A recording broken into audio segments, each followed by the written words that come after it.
maqasheen waxaan dhageysanayay assalaamu calaykum waraxmatullaahi wabarakaatu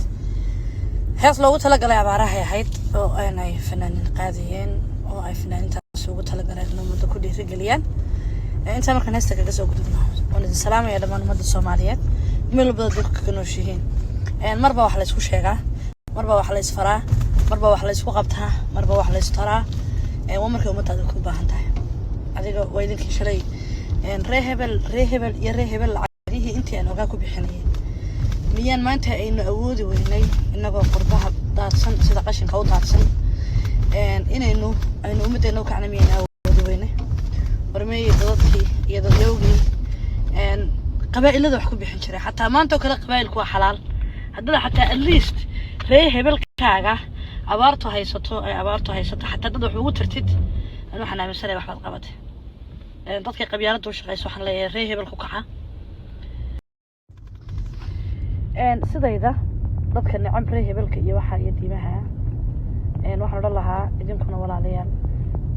idinkoo aakhira waxu dhiganaya ummaddeena dal uma maqna dad kale uma maqna dadka usoo maqan waa inaga dadka la hiigsanaya inay wax qabsadaan ummadooda maalintay sidan oo kale abaara u baabiyaan inaga raba inaynu istaagnaa waa inaga keeni magac leh keeni wax haysta keeni awooda war wallahi $20 $20 can make a difference hada $20 baa difference samayn karta oo laba xaafadood ama hal xaafadood biyo siin karta adduunka bal ka waran biyihii halkaa la marinayay quud waxa ugu yarna ugu jiibsan yahay biyuhu haddii ay maanta dadkeena biyo la'aan baaba'ayaan oo xoolahoodii biyo la'aan baaba'ayaan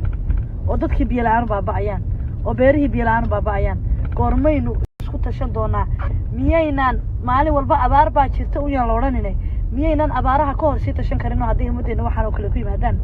waxaynu kaga hortagna miyaynaan samaysan waraadana aniga baasha qabyaaladda la yidhahdo allah tacaaraf hadday dhaaftaan uma jecli laakiin wallaahi maanta oo kale haddii ay wax qabanayso oo dadkan daawanayo iyo dadka social media-da lasoo dhigayo iyo baahida dalkeena ku jirta hadday maanta wax u qabanayso waxaan odhan lahaa lagu kaco hala dhaafiyo allah tacaaraf iyo bal qof walbaba afarta kuu dhow iyo afarta kuu dhow miyiga joogta ama aad garan karta ama magaaladaad ka timiday intaad isku wada darsataan bal walaal dadkiina si uun ugu gargaara masaajidada sheekhda uqaasha kuwa beri toole intay soo qabsadaan boorkoodan doonaha nala doortow maanta wax qabadasho lagaaga baahan yahay today anu waxaan odhan lahaa dadka fowdka iyo markay fowdka leeyihiin xildhibaanadan iyo wasiiradan iyo madaxdan markay allaali iyo marka ay noqoto uun inay iyagu dantooda u socdaan idiin imanayana war maanta laga bilaabo ninkan idin soo hor istaagay Soomaaliyeed in dadkiina maanta kala u kicin noloshiina waxa tarina inaguna aynu u kacno sida ugu dhaqsiya badan la ugu kicnaan ugu kaxan anu waan bilaabayaa aniga waxaan diyaar u ahay qof kasta waxay u darsanaya waliba anigu ma rabo in aan